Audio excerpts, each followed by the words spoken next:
आनंद का पथ हम सब के लिए महान पथ है, क्योंकि कोई भी जीवन में दुख नहीं चाहता, सभी सुखी होना चाहते हैं, सभी आनंदित होना चाहते हैं। लेकिन इस मार्ग पर चलने के लिए आवश्यक ये है कि सबसे पहले हम ये जान लें कि हमारा सुख, हमारा आनंद हमारे अंदर छिपा हुआ है। जो कुछ हम अंदर हैं वहीं से बाहर हमारा वातावरण बनता है। दुखी चारों तरफ दुख को फैला देता है, दुख के कारण खोजता है, दुख की स्थितियों में विचरण करने लगता है। सुखी इंसान प्रसन्न रहता है, दूसरों को भी प्रसन्न करता है। ईर्ष्यालु ईर्ष्या का चारों तरफ फैलाव करता है। जो कुछ हमारे अंदर है वही बाहर भी आता है। लेकिन विचारणीय बात यह है कि अपने अंतर में परिवर्तन लाते ही हमारी दुनिया बदलने लगती है। इसलिए कहा गया है कि प्रत्येक व्यक्ति को अपने अंदर अपने आनंद को खोजने के लिए आनंददाता प्रभु की ओर चलना चाहिए। आनंददाता परमात्मा हम सब के अंदर भी है, इस समस्त जगत में भी है, कण कण में विराजमान है। इसलिए उसे यजुर्वेद में कहा ओम खम ब्रह्म, आकाश की तरह जो व्यापक है और जो ब्रह्म सबसे बड़ा है, उसी को ओम कहा गया है। छांदोग्य उपनिषद में उसे कहा ओम इति एतत् अक्षरम उद्गीत उपासित। वह एक ऊंचे स्वर से उच्चारण किया जाने वाला अविनाशी तत्व ओम ही है, जिसे उद्गीत कहा गया। सर्वे वेदा यत् पदमा मनन्ति तपांसि सर्वाणि चेयद वदन्ति तत्ते पदम संग्रहेण ब्रवीमि ओम इति एतत्। ये कठोपनिषद में इस तरह से संदेश दिया गया, क्योंकि जब नचिकेता को यमराज ने उपदेश देते हुए जीवन के परम तत्व को प्राप्त करने के लिए एक महान सूत्र दिया, तब उन्होंने ये कहा था कि जिसकी समस्त वेद प्रशंसा करते हैं और तपस्वी लोग जिसके लिए तप करते हैं, यहां तक कहा गया है कि संयमी लोग जिसके लिए संयम साधते हैं, वह एकमात्र शब्द है ओम इति एतत्। वह ओम ही है।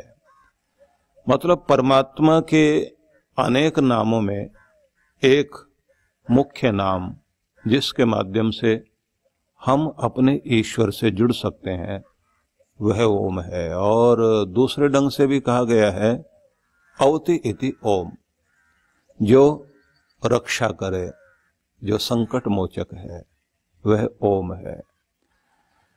जिससे कहा गया है गीता में प्रणवः सर्व वेदेषु, समस्त वेदों में जो प्रणव है वह प्रणव ओम ही है। तो ईश्वर के इस वाचक नाम को अपने अंतर में इस तरह से गुंजाना चाहिए, गुंजन करना चाहिए कि पूरे शरीर में इसके स्पंदन होने लग जाएं। और इन स्पंदन का प्रभाव बड़ा अद्भुत होता है। इतना अद्भुत प्रभाव है कि जिसको ये कहा जा सकता है कि हमारे अंदर की जितनी भी तंत्रिकाएं हैं, हमारे सारे बॉडी सेल्स हैं, या हमारे जितने भी चक्र हैं, उन सब में इस गूंज का अद्भुत प्रभाव पड़ता है।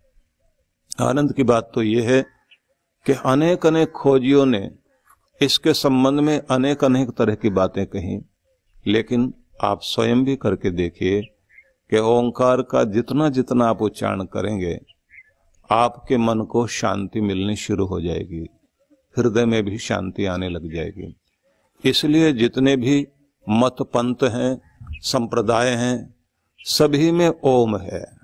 और सब ने जो भारत से संबंधित धर्म हैं, मत पंथ हैं, उन सब में ओंकार को जोड़ा गया। जैन समुदाय भी, बौद्ध समुदाय भी, सिख पंथ में भी और सनातन वैदिक धर्म में निश्चित रूप से ओंकार को बहुत बड़ा महत्व दिया गया है।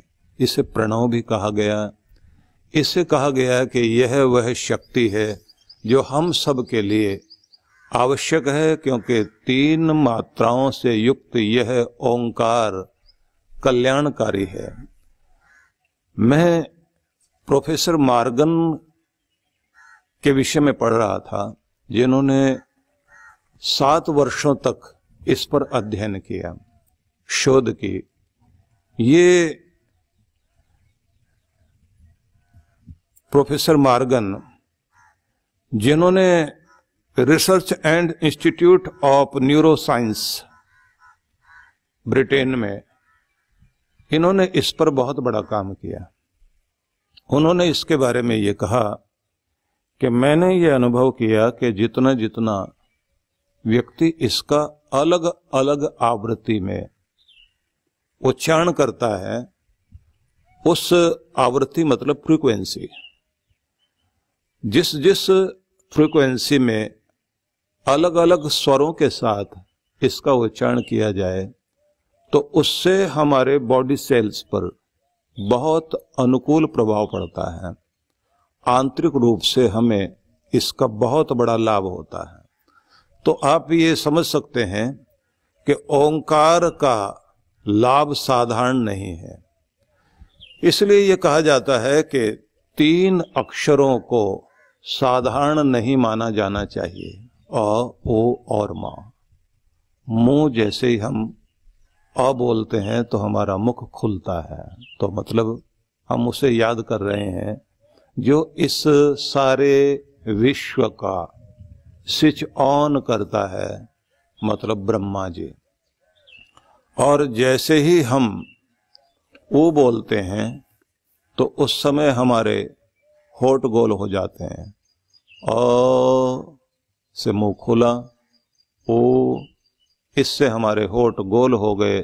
तो इसका मतलब है कि हम उस शक्ति को याद कर रहे हैं जो इस पूरे विश्व को अपने गर्भ में, अपने अंतर में रखकर पालन पोषण करता है। मतलब गोलाकार ब्रह्मांड को जो अपने अंदर रखकर पोषण देता है, वह विष्णु भगवान।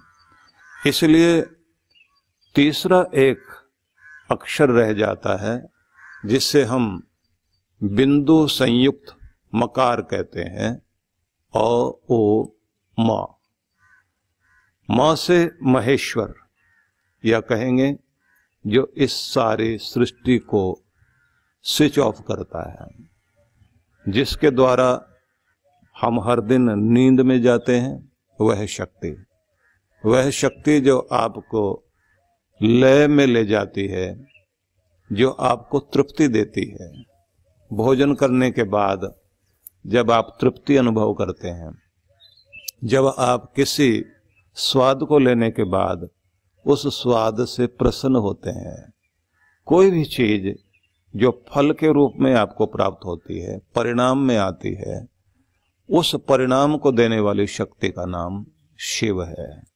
तो अ से ब्रह्मा, ओ से विष्णु और मा से महेश्वर।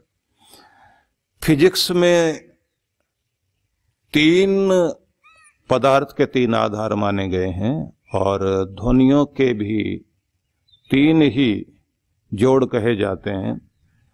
3 ही विद्युत कणों से परमाणु बनता है।